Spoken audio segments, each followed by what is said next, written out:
In this video, I'm going to show you how to migrate your old forms over to Makerble. So you're probably all too familiar with having reams of paper forms that you then need to type up and can easily lose. Or you might be in a situation where you've got loads of spreadsheets with people's information from different years and it's hard to bring that all together.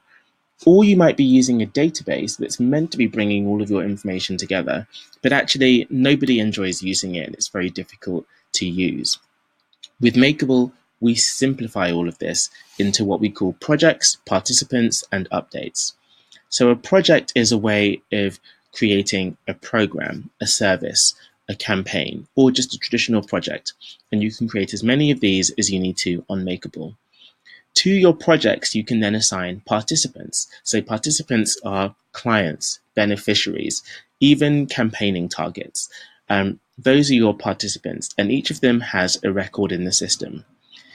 The way that you log the progress that you're making with your participants, or even just the progress you're making with a project, is through what we call updates. So an update contains text, pictures, videos, but more crucially, progress towards outcomes, indicators, and outputs. So you can tag your updates with all of those pieces of information and then see that on your project page and on your participant page.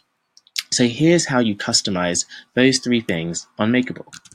So the first thing to say is that on Makerble, when you want to create a project or create anything for that matter, you can very easily do that from this Make New button and select Make a Project in this example. When you choose to create a project, initially out of the box, Makerble lets you just add in the name, location, team members on the project, and a short and long description. That's it. You might have situations though where you've got projects where actually you want to collect different pieces of information when you're registering that project initially. And so this is where project categories comes in. You can have advocacy projects, capacity building projects, as many different categories of projects as you like. And for each of these categories, you can customize what the fields are in that form. So for advocacy projects, let's say you also want to be capturing the agency name with the agency that you're working with on whichever advocacy project it is. Or there might be other pieces of information that you want to collect, for example, the name of the facilitator who's working on it. You can completely customize this, but then you choose what that is, press save, and then the next time that you're creating a project that you consider to be an advocacy project, you can then add in that additional field. So if I go back to this create project form, I'm just going to reload it now. Under the project category, it will give me the option to choose the different categories I've set up. I'll select advocacy project, and because I added agency name as an option, then it's also there at the bottom. And you can reorder how these are stacked. So that's how you customize the categories for a project. To do that for a participant or a story or an update is pretty much the same. On Makerble, when you log in, it shows you all of your projects, it shows you your participants, and it gives you a newsfeed of your updates.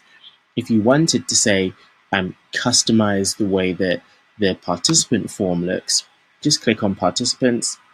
In this more options area, you can select participant categories. And again, you can go through that same process of deciding what your different categories of participant are. The default one is just called participant, but you can create new ones. And then when you're then creating new participants, so clicking make new, make a participant, it will give you a drop-down list of the different types of participant that you have in the system, and the form will adjust accordingly. And similarly, when it comes to posting updates, make new, make a story category. This is where you can customize what's in the form when you're posting updates.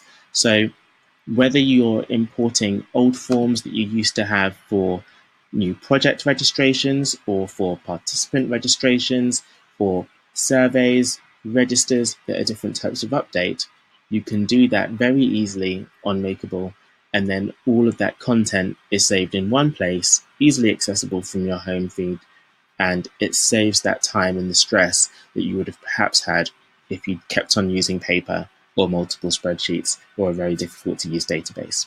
I'm Matt from Makerble. If you have any questions, just drop me a line, matt@makerble.com. My email address is in the description of this video. Thank you.